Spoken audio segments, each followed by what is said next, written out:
뭐가 부족하다고 자꾸만 뭐를 달래? 그야. 사정이 있으니까 그렇죠. 사정? 너넨 너네만 잘 사는 게 중요해? 지금 제 친구들은 다 증여받으면서 편하게 사는데 저 혼자만 아둥바둥 살고 있다고요.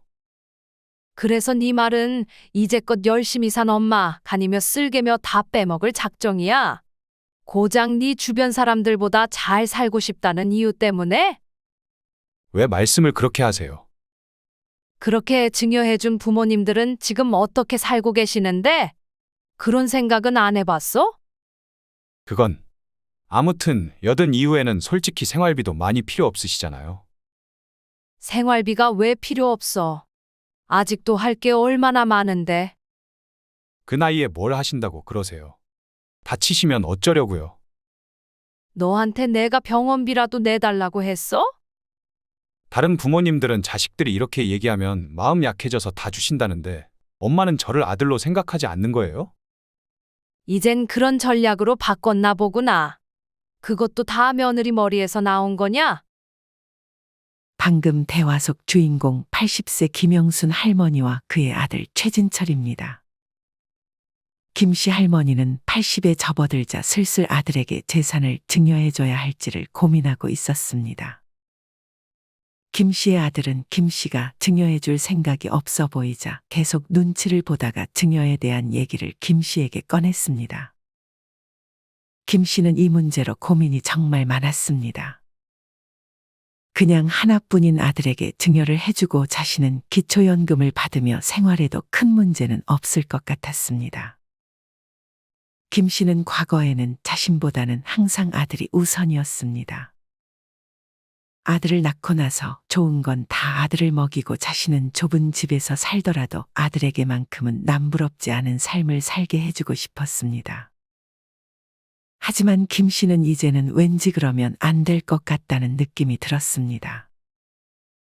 요새 자식들이 늙고 돈 없는 부모를 누가 돌봐준다고 그래? 보나마나 그 재산 받으면 연락도 안 할걸. 김 씨와 같은 노후된 빌라에 사는 지인은 항상 김 씨에게 경고했습니다. 이 지인은 자식들과 연락이 끊긴 지 오래라며 자식들에게 재산을 증여하고 얼굴을 못 본 지 벌써 5년째라는 말을 매일같이 김 씨에게 했습니다. 김 씨의 아들은 김 씨가 자꾸만 증여를 미루자 점점 다양하게 전략을 바꿔가며 어떻게든 올해 안에 증여를 받고자 했습니다. 김 씨는 아들에게 재산을 넘보지 말라고 말은 했지만 속으로는 고민이 참 많았습니다. 과연 김 씨는 아들에게 재산을 물려줬을까요? 지금부터 그 이야기를 들려드리겠습니다. 김 씨 할머니는 젊은 시절 요식업을 하는 남편을 만나 결혼했습니다. 남편은 그냥 가게 하나만 하는 것에 그치지 않고 요식 사업으로 발전시켜 나름 성공했습니다. 하지만 김 씨는 남편이 번 돈을 한동안 만져보지도 못했습니다. 김 씨의 남편은 벌었던 돈을 다시 투자하거나 부모님과 친척들을 도와주는데 거의 다 썼습니다. 김 씨의 남편은 심지어 사촌이 빚더미에 앉게 되자 자신이 직접 나서서 그 빚을 모두 갚아주기도 했습니다. 아무리 당신이 벌었다지만 그 큰 돈을 저랑 상의도 없이 그렇게 다 줘버리면 어떡해요? 그럼 내일 당장 죽겠다는 걸 어떡해? 우리만 잘 살면 뭐해? 다 같이 잘 살아야지. 김 씨는 그렇게 다른 가정에 돈을 다 퍼주고도 반성 없는 남편을 보며 속이 썩어나갈 지경이었습니다. 당신이 이해 좀 해줘요. 김 씨의 남편은 항상 김 씨에게 이해해달란 말만 할 뿐이었습니다. 하지만 김 씨의 남편은 얼마 안가 김 씨의 말을 듣지 않은 것을 후회했습니다. 김 씨의 남편이 도와줬던 사촌이 김 씨의 남편에게 고마운 줄도 모르고 지속적으로 돈을 요구했기 때문이었습니다. 돈 같은 소리 하고 있네. 나한테 돈 맡겨놨어? 형님, 이왕 도와주시는 거 조금만 더 도와줘요. 우리 가족이잖아요. 가족 같은 소리 하고 있네. 한 번만 더 연락하면 가만히 안 둘 거야. 그리고 빚을 내가 공짜로 갚아준 줄 알아? 그 돈 내가 기필코 받아낼 테니까 그런 줄 알아. 김 씨의 남편은 무작정 금전적으로 도와주는 것이 결코 좋은 것이 아님을 이때서야 깨달았습니다. 김 씨의 남편은 그제서야 집에서 목이 다 늘어난 해진 옷을 입으며 고생하는 아내 김 씨가 눈에 들어왔습니다. 어느 순간 김 씨는 얼굴에 주름이 생기기 시작했고 별로 행복해 보이지 않았습니다. 김 씨와 남편은 결혼을 하고 아들 하나를 낳았습니다. 아들을 낳고 2년 후에 딸을 낳았지만 불행히도 김 씨의 딸은 태어난 지 1년도 채 되지 않아 세상을 떠났습니다. 김 씨와 남편은 딸을 잃고 크게 상심했습니다. 특히나 김 씨는 이 트라우마로 인해 자식을 더 낳지 말자고 남편에게 말했고 남편은 그런 김 씨를 이해해 줬습니다. 김 씨와 남편은 그렇게 하나뿐인 아들을 애지중지 키웠습니다. 김 씨는 항상 백숙 다리 2개가 있으면 남편과 아들을 줬습니다. 당신 먹어. 난 닭다리 별로 안 좋아해요. 김 씨는 당연히 닭다리를 좋아했지만 항상 남편과 아들에게 양보를 하는 성격이었습니다. 그렇게 어느덧 김 씨의 아들은 성인이 되었고 번듯한 회사에 취직까지 했습니다. 하지만 아들은 얼마 안 가 회사를 그만두고 아버지를 따라 요식업에 도전해 보겠다고 했습니다. 갑자기 웬 요식업이야? 아버지도 이 일로 성공하셨잖아요. 저도 이쪽에서 일하다가 아버지가 하시는 사업 물려받으면 좋죠. 아들은 김 씨의 남편이 하는 요식 사업을 물려받고 싶은 모양이었습니다. 하지만 이미 김 씨의 남편은 사업을 정리하고 있었습니다. 몇 년 전부터 아들에게 사업을 물려받을 것을 제안했지만 아들은 거절했고 아들이 물려받지 않을 것이라면 김 씨는 그냥 사업을 정리하는 게 나을 것이라 생각했습니다. 김 씨의 남편은 어느 정도 돈을 모았고 더 이상은 일을 하기 싫어해서 내린 결정이었습니다. 김 씨는 이 사실을 아들에게 말해줬습니다. 사업을 물려받지는 못해도 아버지한테 배울 수 있는 게 어디 한둘이겠어요? 그리고 이미 회사는 나온 상태라 다른 선택지도 없어요. 아들은 이때까지만 해도 자신만만한 듯 보였습니다. 하지만 요식업이라는 게 어디 쉬운 일이 아니었습니다. 아들은 초반 3달 동안 적자를 면치 못했고 1년 정도가 지나서야 그나마 남들이 버는 정도를 벌 수 있었습니다. 하지만 그마저도 세금을 내고 나면 남는 게 많이 없었습니다. 아들이 힘들어하자 김 씨의 남편이 2발 벗고 아들을 도왔습니다.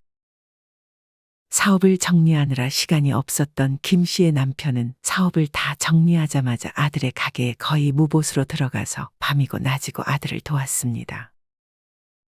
김 씨의 남편은 음식의 맛부터 다시 손보기 시작했고 어떻게 홍보해야 하는지 노하우를 아낌없이 알려줬습니다.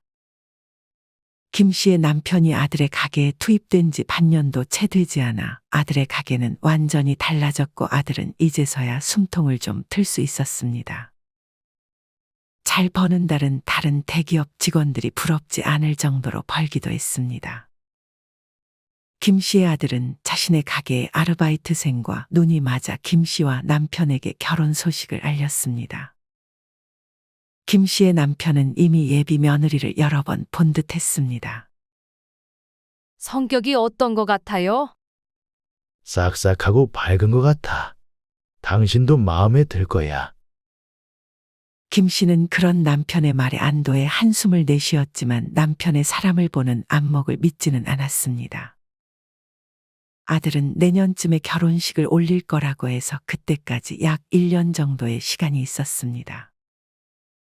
하지만 이때부터 남편의 건강이 크게 악화되기 시작했습니다. 김 씨의 남편은 일할 때도 잠을 거의 자지 않은 적도 많았고 생활 습관이 불규칙적이었는데 은퇴를 하고도 그렇게 지내니 몸이 악화되는 것은 순식간이었습니다. 김 씨의 남편은 술과 담배는 기본이었고 매번 식사마다 맵고 짠 음식을 즐겨 먹었습니다. 어차피 오래 살 사람은 어떻게 해도 오래 살고 일찍 갈 사람은 아무리 건강 챙겨도 일찍 떠나는 법이야. 김 씨가 잔소리를 할 때면 남편은 항상 이렇게 말했습니다. 하지만 더는 남편은 이런 말을 꺼낼 수 없었습니다. 그러게 내가 관리 잘 하라고 했잖아요. 김 씨는 이제 와서 이런 말이 무슨 소용이냐며 남편을 말리지 못한 자신을 자책했습니다.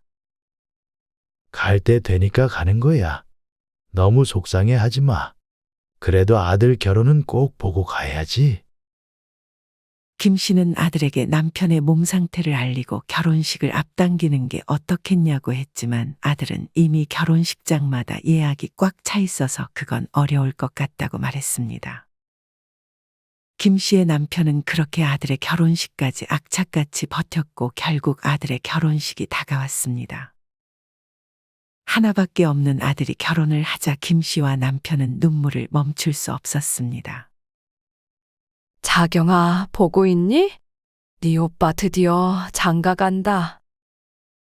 김 씨는 속으로 먼저 떠나보낸 딸에게도 오빠의 결혼 소식을 알렸습니다. 김 씨는 결혼식 내내 아픈 남편의 손을 꽉 잡았습니다. 김 씨의 남편은 결혼 시작 전까지 아파하다가 결혼식이 시작되자 몸이 나은 듯 아들의 결혼을 축하해줬습니다. 그렇게 결혼식을 마무리하고 남편의 몸 상태는 더욱 악화되기 시작했습니다. 김 씨의 남편은 이전에 사업을 하며 모은 돈으로 김 씨의 명의로 아파트를 해준 상태였습니다. 김 씨는 그 아파트에서 나오는 월세를 받고 있었고 남편과는 원래 살던 곳에서 쭉 살고 있었습니다. 김 씨의 남편은 자신이 모아놓은 돈을 김 씨에게 건넸습니다. 아들도 그 옆에 있었는데 아들은 은근히 혹시나 자기에게 뭔가 증여해주지 않을까 하고 기대한 눈치였지만 김 씨의 남편은 김 씨에게 먼저 많은 재산을 증여했습니다. 그러고는 이내 아들을 부르더니 엄마한테 잘해주라고 부탁을 하며 아들에게도 통장 하나를 건넸습니다. 김 씨에게 준 재산보다는 적었지만 그래도 적지 않은 금액이었습니다. 김 씨의 남편은 그렇게 세상을 떠났습니다. 시간이 흘러 김 씨는 어느덧 80의 나이가 되었습니다. 이 나이에 할머니들은 대개 남편 없이 혼자 사는 할머니들이 많았는데 김 씨도 마찬가지였습니다. 김 씨는 남편이 세상을 떠나자마자 원래 살던 집을 팔고 조금 좁은 집으로 이사를 했습니다. 남편과 살던 집은 넓어서 관리하기도 힘들었기 때문이었습니다.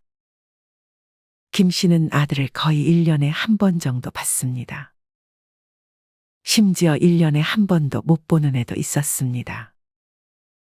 뭐가 그리 바쁜지 이제는 명절에도 손주 핑계를 대며 잘 오지 않았습니다. 김 씨가 80의 나이가 넘어가자 아들은 슬슬 증여에 대한 얘기를 했습니다.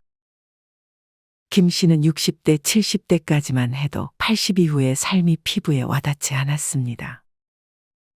그저 어떻게든 잘 풀리겠지 생각했고 이렇게까지 자신이 오래 살 것이라고 생각도 하지 못했습니다. 자식에게 퍼주고 노후에 버림받는 상속 빈곤층. 김 씨는 신문 기사의 제목을 읽었습니다. 김 씨는 머리 아픈 신문을 다시 접고 TV를 틀었습니다. TV에는 김 씨와 또래로 보이는 할머니와 그의 자식들이 대화를 나누고 있었습니다. TV에 나온 자식들은 아버지가 돌아가시고 엄마만 남게 되자 태도가 달라진 듯 했습니다. 김 씨는 그 장면을 보며 남 얘기가 아니라고 생각했습니다. 김 씨의 아들도 김 씨의 남편이 세상을 떠나자 태도가 달라졌습니다. 그건 며느리도 마찬가지였습니다. 왔어? 잘 지내셨어요? 저번 주에도 봤는데 새삼스럽게 뭘 안부를 묻고 그래? 아들과 며느리는 김 씨의 남편이 살아있을 적에는 자주 찾아와 안부를 물었습니다. 올 겨울 따뜻하게 보내시라고 옷 하나 사왔어요.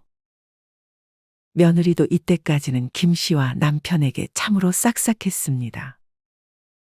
김 씨의 남편은 아픈 와중에도 그런 아들 며느리를 보며 나중에 김 씨가 홀로 남겨졌을 때도 자주 찾아와서 지금처럼만 해주면 좋을 것 같다고 말했습니다. 하지만 김 씨의 남편이 세상을 떠나고 아들과 며느리는 김 씨의 집을 거의 찾지 않았습니다. 명절에만 찾아오다가 그마저도 오지 않기 시작했습니다. 아마도 김 씨의 아들은 김 씨의 재산도 어차피 자기 아니면 줄 사람이 없다고 생각했는지 재산을 받으려고 별다른 노력도 하지 않았습니다. 하지만 아들은 이후 김 씨가 증여를 언제 해줄지 먼저 말을 꺼내지 않자 김 씨에게 이제 곧 80대가 되는데 슬슬 증여에 대해 얘기를 해봐야 하지 않겠냐고 가볍게 이야기를 꺼냈습니다. 돈이 효자지 자식이 효자야? 김 씨는 옆에 사는 지인의 집에 놀러가 얘기를 나눴습니다. 자식한테 재산 주면 정말 끝이라니까? 위층에 사는 최 씨가 말했습니다. 착했던 아들이 어떤 여자 만나느냐에 따라 불효보다 더한 짓들을 할 수도 있어. 자식은 절대 믿으면 안 돼. 또 그 소리야? 김 씨의 빌라에 사는 사람들은 대부분 김 씨처럼 혼자 살고 있는 독거노인들이었습니다. 김 씨는 병적으로 자식에게 재산을 물려주지 말라고 조언하는 빌라 사람들의 말을 결코 가볍게 듣지 않았습니다. 그도 그럴 것이 여기 할머니들도 자식에게 재산을 줬다가 연이 끊기고 이곳으로 와서 혼자 사는 사람들이었기 때문이었습니다. 어머니, 여기 계세요? 순간 익숙한 목소리가 들렸습니다. 진철이냐? 안녕하세요. 김 씨의 아들은 김 씨의 이웃들에게 인사를 건넸습니다. 할 얘기가 좀 있어서요. 먼저 들어가 있어. 곧 들어가마. 김 씨는 이웃에게 인사를 건네고 자기 집으로 다시 들어갔습니다. 무슨 할 얘기가 있길래 수다 떠는 시간을 방해해? 그게 아들은 뜸을 들이더니 말을 이어갔습니다. 생각을 해봤는데요. 아무래도 재산이 많으면 나라에서 공짜로 주는 기초연금을 못 받는 게 너무 아깝지 않아요? 아들은 뜬금없이 기초연금에 대한 얘기를 꺼냈습니다. 갑자기 무슨 뚱딴지 같은 소리야? 실은 제 주변 부모님들은 다들 자식들한테 일찍 증여해주고 기초연금 공짜로 타드시는 분들이 많더라고요. 기초연금 그거 줘봐야 얼마나 준다고 그래? 그래도 이제 한 40만 원 가까이는 받을 수 있다잖아요. 엄마 생활비는 그 정도면 충분하지 않으세요? 부족하시면 제가 용돈도 추가로 더 드릴게요. 그게 말이 되니? 병원비만 그 정도 나가겠다. 병원비는 제가 지원해 드릴게요. 제 친구 부모님은 땅이랑 집, 재산까지 자식들한테 다 증여하고 기초연금 타먹고 계시다니까요. 그렇게 기초연금도 받으면서 자식들은 또 얼마나 효도하는데요. 사실 아들의 말처럼 의료비만 제외하면 기초연금만으로 생활이 불가능할 것도 없긴 했지만 그래도 부족하게 남은 생을 살고 싶지는 않았습니다. 언젠가 아들에게 물려주겠지만 지금은 때가 아니라고 생각했습니다. 생각은 해보마. 김 씨는 말 그대로 생각만 하겠다는 의미였지만 아들은 그 말을 긍정적으로 받아들인 모양이었습니다. 아들은 김 씨와 대화하면서도 핸드폰을 손에서 놓지 않고 누군가와 대화를 하는 듯 했습니다. 아들은 이맘쯤 요식업을 계속하고 있었고 김 씨의 남편과 마찬가지로 요식 사업으로까지 해볼 생각을 하고 있는 듯 했습니다. 그러면 꼭 필요한 것이 바로 김 씨가 증여해줄 돈이었습니다. 지금 하는 것만 해도 잘 먹고 잘 살았지만 아들은 주변에 자기보다 더 잘 사는 사람들과 비교하며 더 큰 성공을 꿈꿨습니다. 김 씨의 아들은 실행력은 좋았지만 잔머리가 좋은 스타일은 아니었습니다. 김 씨의 아들은 갑자기 어디서 꾀가 생겼는지 기초연금을 들먹이며 증여에 대한 얘기를 꺼냈는데 김 씨는 이게 혹시 며느리의 머리에서 나온 생각은 아닌지 의심했습니다.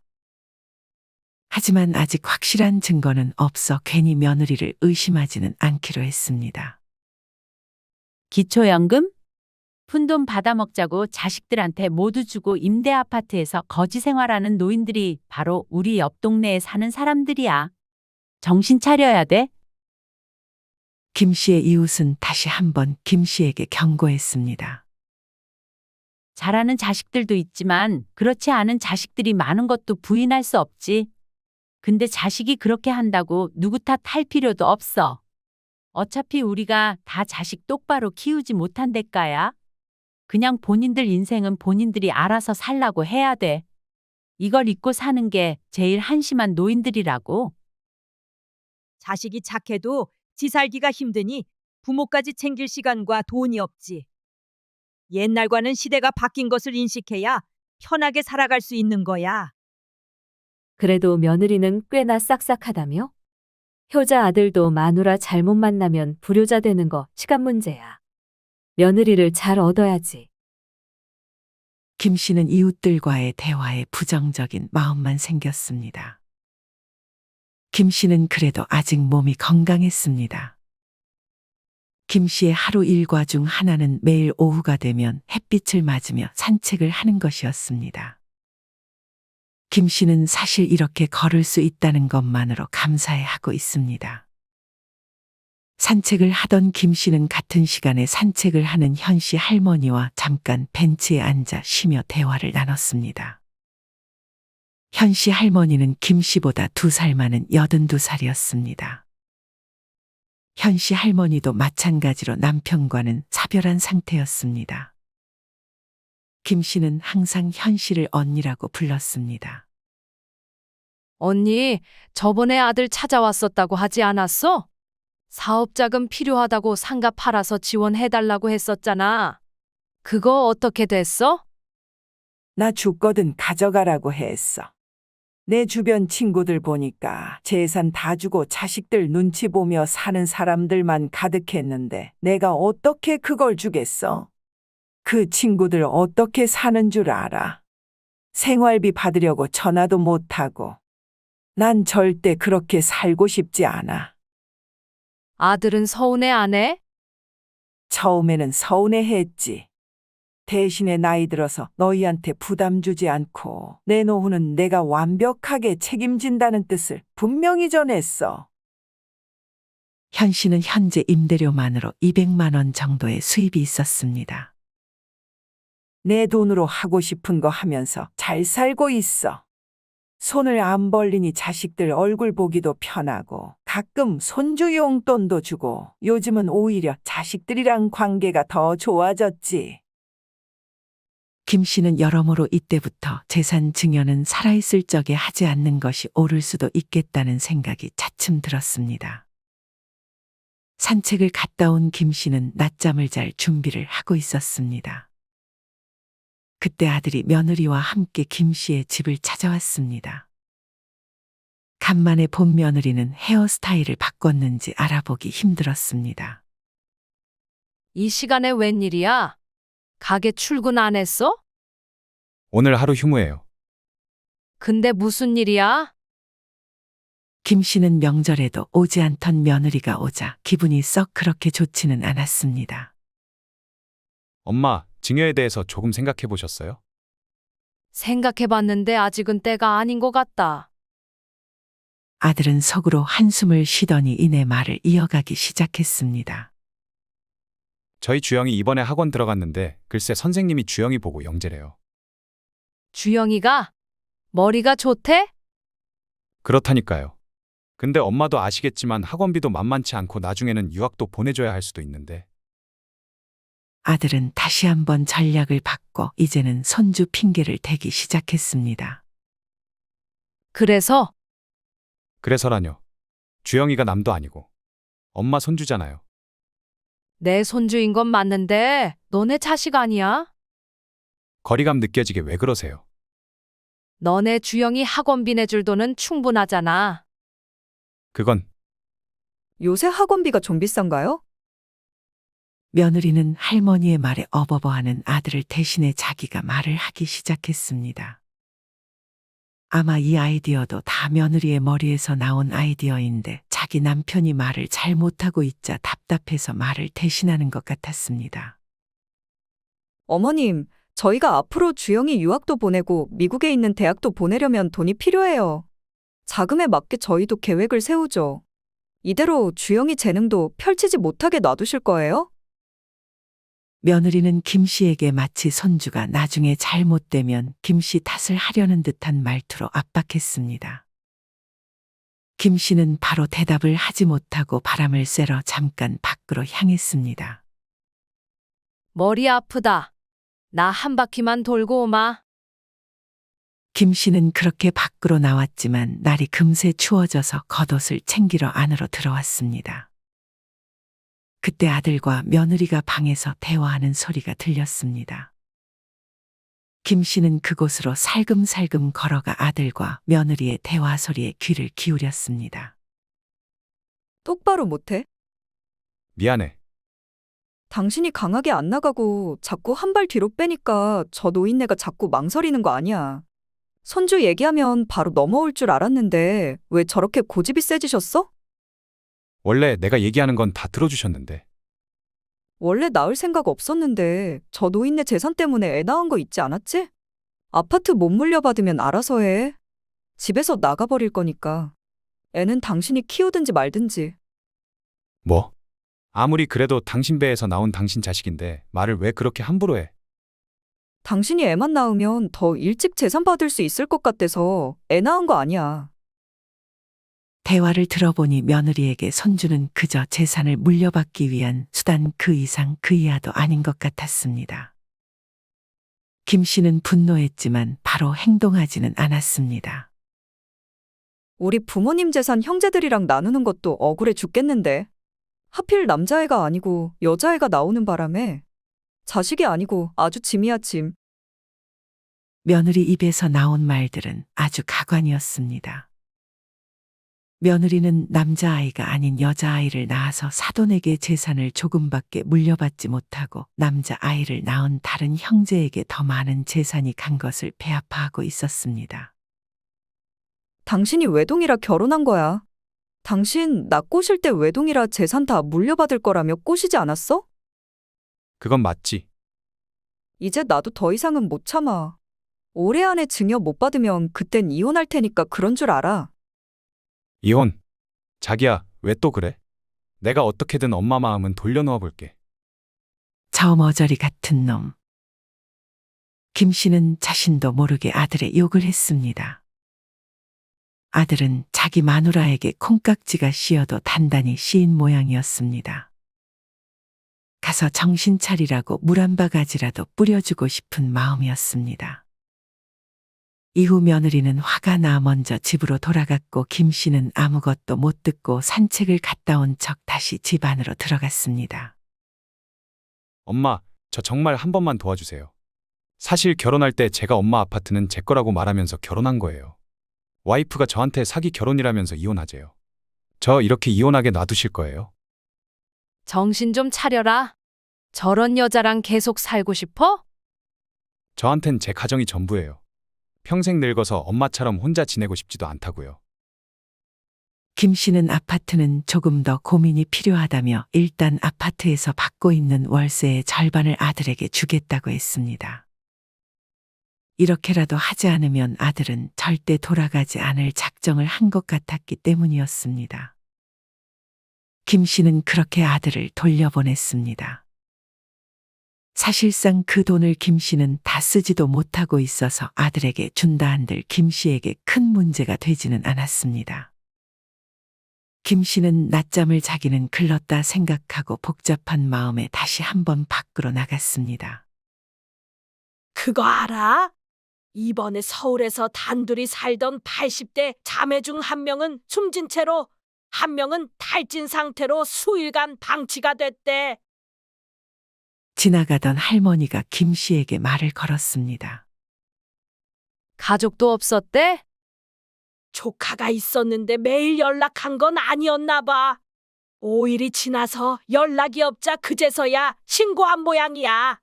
조카가 아니었다면 언니 생명도 위태로운 상황이었는데 그나마 다행이지.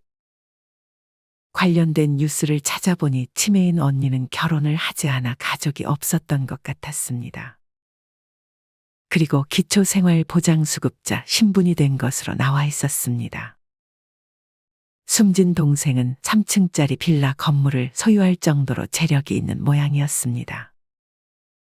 하지만 불행하게도 이들은 최소 5일 이상 관할 지자체 담당 직원의 시야에서 벗어나 있는 상태였습니다. 연락하던 조카가 있다는 이유로 매일 안부를 묻지 않았던 것으로 파악이 됐습니다. 돈이 많아도 이런 꼴을 당하다니. 김 씨는 이 이야기를 듣고는 내심 자기도 이렇게 되지 않을까 두려웠습니다. 아직 복지 사각지대의 노인분들이 참으로 많은 것 같았습니다. 대화 중에 김 씨의 옆으로 어느 80대 할아버지가 지나갔습니다. 할아범, 어디 다쳤어요? 김 씨가 말을 건 80대 강 씨 할아버지는 이 동네에서 가장 건강하고 나이에 비해 젊었던 할아버지였습니다. 그러던 할아버지가 몸이 불편한 듯 이상한 자세로 걷고 있었습니다. 잔디밭에 들어갔다가 미끄러졌어. 며칠 전에 비가 왔었는데 그만 잔디가 젖은 상태라는 것을 간과하고 지나갔다가 넘어졌지 뭐야. 안 좋은 일은 한 번에 일어난다고. 그리고 나서 화장실 미끌미끌한 비누기에 두 다리를 벌린 채 또 한 번 미끄러졌어. 지금 화장실에 깔 매트라도 하나 알아보러 가는 중이야. 문지방이나 전깃줄 같은 것도 조심하고 젖은 인조대리석이나 낙엽들도 다 조심해야 돼. 병원에 가보셔야죠. 병원에 가봤자 돈만 나가는데 무슨 병원. 좀 있으면 나을 거야. 김 씨는 그렇게 말하는 할아버지를 걱정했습니다. 김 씨와 말을 하던 할머니 최 씨는 자기 지인을 보러 가자며 김 씨를 어딘가로 데리고 갔습니다. 김 씨의 집에서 가까웠지만 한 번도 가본 적은 없었던 아주 허름한 동네였습니다. 여기 우리가 도와야 할 사람들이 아주 많아. 나왔어. 집에 있어? 최 씨는 익숙하게 집에 들어가 집주인을 찾았습니다. 보아하니 온수시설도 없고 단독 화장실도 없는 집 같았습니다. 게다가 난방시설이 불량해 겨울에는 추위로 여름에는 폭염으로 고생해야 할 집 같아 보였습니다. 그 집 주인은 방에서 조촐하게 밥 먹을 준비를 하고 있었습니다. 사연을 들어보니 사회생활 경험이 많이 없는 분인 듯 싶었고 보이스피싱을 당해 잘 살고 있던 집을 팔아 여기로 온 지 5년이 되었다고 했습니다. 김 씨는 안타까운 표정이 절로 지어졌습니다. 이 집뿐 아니라 여기 대부분의 집에 사는 김 씨와 비슷한 또래들의 할머니들은 사기를 당하거나 자식에게 재산을 물려줬다가 연이 끊기고 혼자 힘들게 살아가고 있었습니다. 이렇게 직접 힘들게 사는 할머니들을 보니 김 씨는 정신이 바짝 차려지는 것 같았습니다. 김 씨는 다시 집으로 와서 일단 낙상 사고를 피하기 위해 집을 변화시키기로 했습니다. 낙상 사고는 집이 제일 위험하다는 말을 들었고 특히나 겨울이 아닌 활동량이 많은 봄에서 가을 사이에 낙상 사고가 많이 일어난다는 사실도 인지했습니다. 김 씨는 강 씨 할아버지의 조언대로 화장실에 미끄럼 방지 매트를 깔고 밤에는 작은 조명을 설치했습니다. 발에 걸릴 수 있는 전깃줄은 치웠고 빌라 입구에 젖은 낙엽들도 다 치웠습니다. 하지만 건강했던 김 씨 할머니도 노화를 이기기는 힘들었습니다. 김 씨 할머니는 어느 날 병원에서 골관절염의 골다공증 진단을 받았고 만성질환 및 우울장애 판정까지 받았습니다. 김 씨는 해가 갈수록 의료비가 더 나갔고 65세부터는 연간 진료비만 500만 원, 80대가 되고 나서는 연간 700만 원의 진료비가 나갔습니다. 무엇보다 치아 관리에 신경 쓰지 못해 치아에도 돈을 많이 써야 했습니다. 김 씨는 어디 돌아다니는 것도 좋아했지만 아프니까 만사가 다 귀찮았습니다. 하지만 김 씨는 이럴 때일수록 정신을 바짝 차려야 한다고 생각했습니다. 김 씨는 이때 처음으로 전문가에게 상담을 받았습니다. 지금 나가는 생활비와 의료비, 약값, 공과금 같은 것을 내려면 앞으로 얼마 정도가 있어야 하는지에 대해서도 상세하게 설명을 들었습니다. 어떻게든 되겠지 생각하는 게 아니라 전문가를 만나 정말 제대로 설명을 들었습니다. 상담을 해준 전문가는 자식에게 아파트를 절대로 물려주지 말고 그 집에 들어가 주택연금을 신청하던지 아니면 팔아서 조금씩 사용을 하라고 조언했습니다. 김 씨는 이 상담을 계기로 아파트는 아들에게 물려주지 않기로 다짐했습니다. 김 씨는 아들과 연을 끊길 각오까지 했습니다. 김 씨는 아들에게 이 소식을 말했습니다. 아들은 그런 김 씨의 말을 듣고 노발대발했습니다. 그래서 네 말은 이제껏 열심히 산 엄마 가니며 쓸개며 다 빼먹겠다는 거야? 왜 말씀을 그렇게 하세요? 여든 이후에는 솔직히 생활비도 많이 필요 없으시잖아요. 생활비가 왜 필요 없어? 아직도 할 게 얼마나 많은데. 그 나이에 뭘 하신다고 그러세요? 다치시면 어쩌려고요? 너한테 내가 병원비라도 내달라고 했어? 다른 부모님들은 자식들이 이렇게 얘기하면 마음 약해져서 다 주신다는데 엄마는 저를 아들로 생각하지 않는 거예요? 이젠 그런 전략으로 바꿨나 보구나. 그것도 다 며느리 머리에서 나온 거냐? 김 씨는 자신의 상황을 전부 설명했지만 아들은 여전히 자기의 입장만 말할 뿐이었습니다. 멍청하게 며느리에게 휘둘리지 말고 살아. 이 집은 이제 더 이상 안 와도 좋다. 김 씨는 이미 아들과 연을 끊을 각오까지 한 상태라 아들에게 단호했습니다. 그리고 김 씨는 얼마 안가 그 아파트를 처분하고 충분한 돈을 남기고 나머지는 어렵게 사는 이웃들을 위해 봉사했습니다. 아들이 바뀔지는 모르겠지만 더 이상 김 씨 할머니에게 재산 증여에 대해 얘기를 꺼내지 않는 것을 보면 아들도 이제는 며느리의 말을 100% 다 듣지는 않는 것 같았습니다.